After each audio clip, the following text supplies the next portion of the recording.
In terms of what's going to stop me, I'm the only one that can stop me. I don't say that to brag. They blinked and missed it in Paris. Now the ghosts of that Olympic final are returning to the track.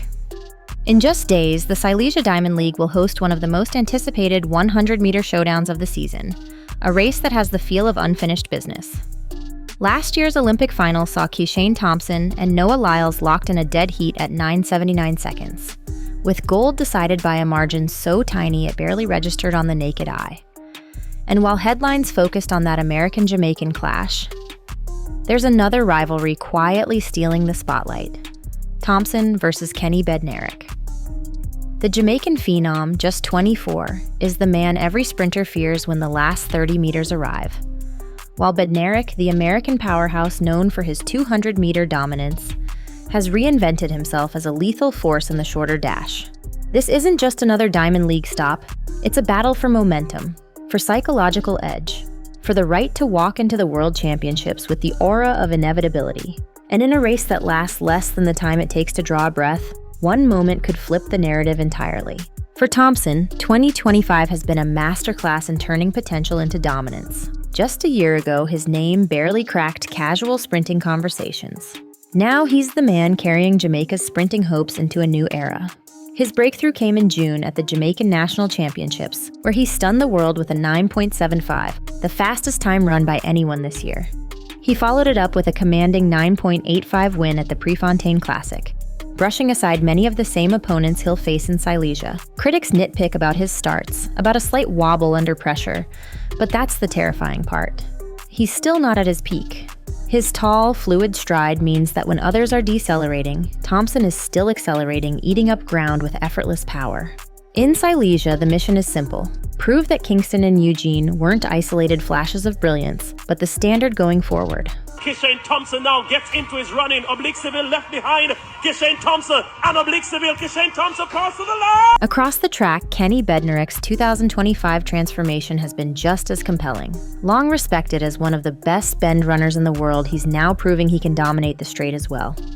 A complete overhaul of his start mechanics over the winter has paid off in spades. Gone is the slight lag out of the blocks, replaced with a ruthless first 30 meters that puts him in control early.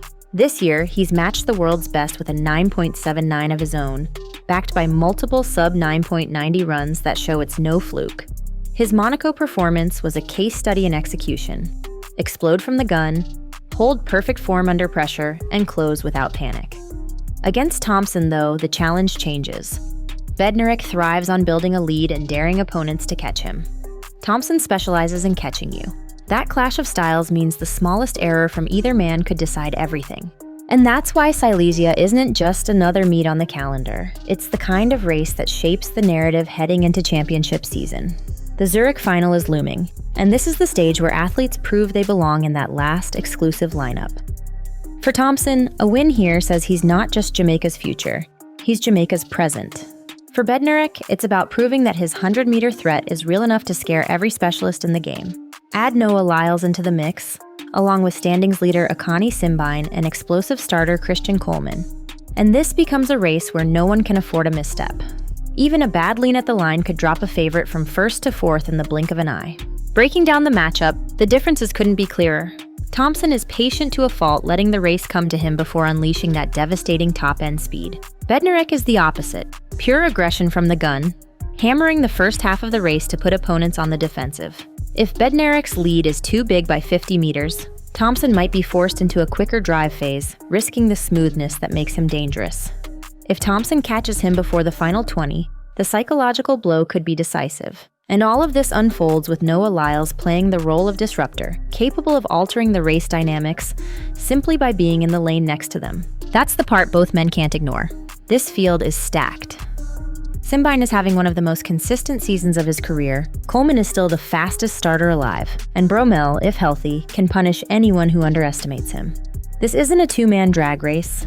It's a minefield where every athlete has the power to ruin someone else's perfect script. Thompson will have to avoid getting boxed in behind a quick-starting rival, while Bednarek must guard against burning too much too soon.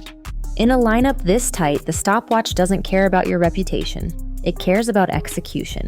For Thompson, the difference in 2025 hasn't just been physical, it's been mental. Gone is the sprinter who occasionally looked rattled on the big stage. In his place is an athlete with composure, a man who trains his mind as hard as his body. Visualization, sports psychology, and a relentless focus on the process have turned him into someone who can block out noise, handle pressure, and trust his closing speed. That mental edge will be critical when the gun goes off in Silesia, because against a field this deep, hesitation isn't an option. Bednarek's motivation is just as powerful but different.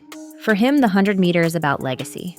He's already proven himself in the 200-meter, but joining the ranks of true double threats, athletes who can win global medals in both sprints, would elevate him into rare company. That's why races like this matter so much. Beating Thompson here isn't just about bragging rights, it's about showing he can consistently take down the best 100-meter specialists in the world. It's the kind of performance that changes how opponents, sponsors, and even history books view you. And when it's over, the stopwatch will give us a number, but the real story will be in what that number means. A Thompson win could send shockwaves into Budapest, signaling that Jamaica's next great sprint king has fully arrived. A Bednarek victory could reshape the sprinting landscape entirely, forcing the sport to reckon with a man who can win anywhere, at any distance. But beyond the points, the rankings, and the headlines, Silesia is a chance to witness sprinting at its most pure. Speed, pressure, and the chase for glory, all distilled into less than 10 seconds.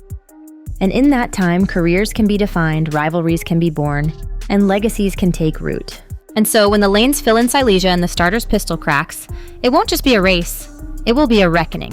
Kishane Thompson with his icy calm and devastating finish, Kenny Bednarek with his raw aggression and consistency, NoahLyles lurking to remind everyone why he's the reigning Olympic champion, and Simbine proving season after season that he's no one's warm-up act. The stage is set, the tension is real, and in less than 10 seconds, we'll find out who leaves Poland with momentum and who is left chasing shadows. But here's the question that matters most. Who do you think is going to win this showdown? Is it Thompson, the Jamaican phenom, rewriting the limits of speed? Or Bednarek, the American bulldozer hungry to seize double-threat glory? Or do you see an upset coming from the rest of this stacked field?